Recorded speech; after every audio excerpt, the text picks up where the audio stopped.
Good morning, class. Today we are going to ahead with the previous topic, that is functions of marketing. Now, eighth function, storage of products. It is necessary to build a balance between demand and supply of goods. Demand कितनी है और उसके सामने उसकी supply कैसे करनी है, उसके बीच में बैलेंस होना चाहिए. Production is done on the basis of future demand. This result in the need for storing. Storage makes movement of product easier and helps in availability of products in the market. Storage करेंगे तभी जब जरूरत होगी product की तब market में हम product provide कर पाएंगे. ठीक है. Ninth one is transport service. Well, there are different types of transport service. Fine. It is used to ensure constant supply of raw material. Raw material constantly supply हो मैन्युफैक्चराइजेशन के लिए, तो उसके लिए कई सारे ट्रांसपोर्टेशन होते हैं, चाहे वो रोडवेज हो, रेलवेज हो, वाटरवेज हो या एयरवेज हो. For example, car manufacturing company transport cars in a container. तो there are so many companies which are using various means of transport to move their product from one place to another place. Tenth one is take insurance of the product. Product का insurance भी लेना पड़ता है आजकल. Fine. In present time number of risk arise while storing and transporting the product. The risks such as theft, fire, dacoit, loss due to riots, sinking of products in a water, etc. Producers and distributors insure against such risk. Modern producers and distributors take different type of insurance like fire insurance, property insurance, accident insurance, marine insurance and riot insurance. riot का भी insurance होता है. तो product का insurance लेना जरूरी है ताकि रिस्क को अपने कवर कर सके financially. 11th point is financial arrangement. For all the activities of marketing management, working capital has to be arranged. A financial manager has to take decisions on how much finance is required. कितना पैसा चाहिए. Finance या money का management है. ठीक है. Business के लिए मनी जो है वो ब्लड की तरह होता है. मार्केटिंग एक्टिविटीज के लिए भी सारी एक्टिविटीज करनी हो ना, प्रमोशन या मार्केटिंग की, तो फाइनेंस तो चाहिए, पैसे तो चाहिए. Fine. For which marketing activity and when it is required. Marketing managers' main duties are to create financial availability at the right time and organize advertisement campaign, distribution channels, branding of the product and market research etc.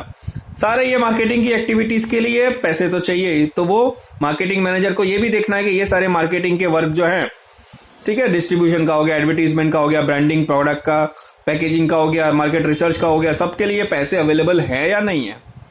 Fine. Now 12th is advertisement. Advertisement strategy is based on the expected demand and availability of finance.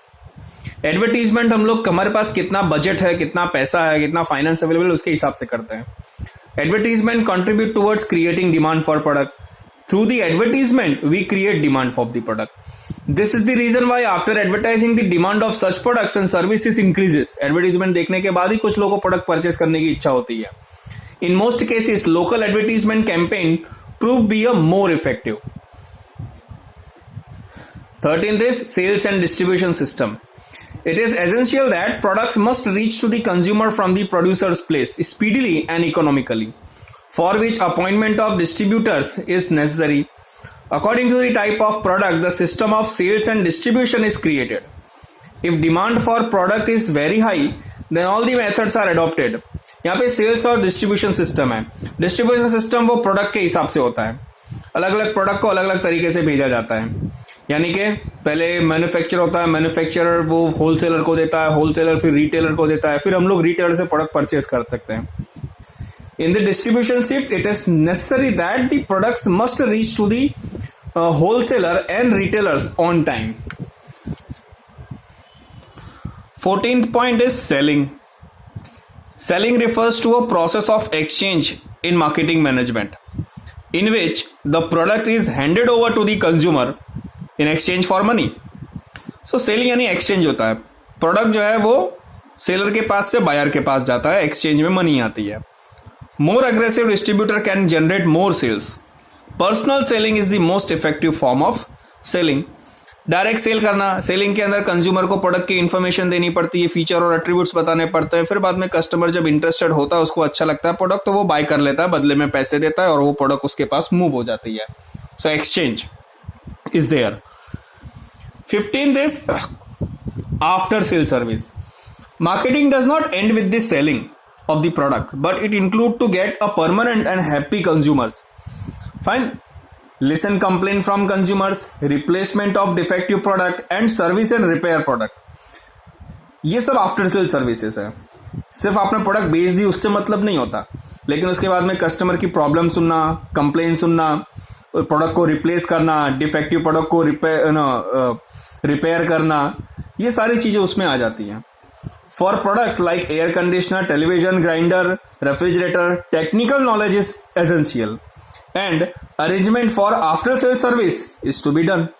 So after sales service is also important aspect of a marketing management. ठीक है? Thank you.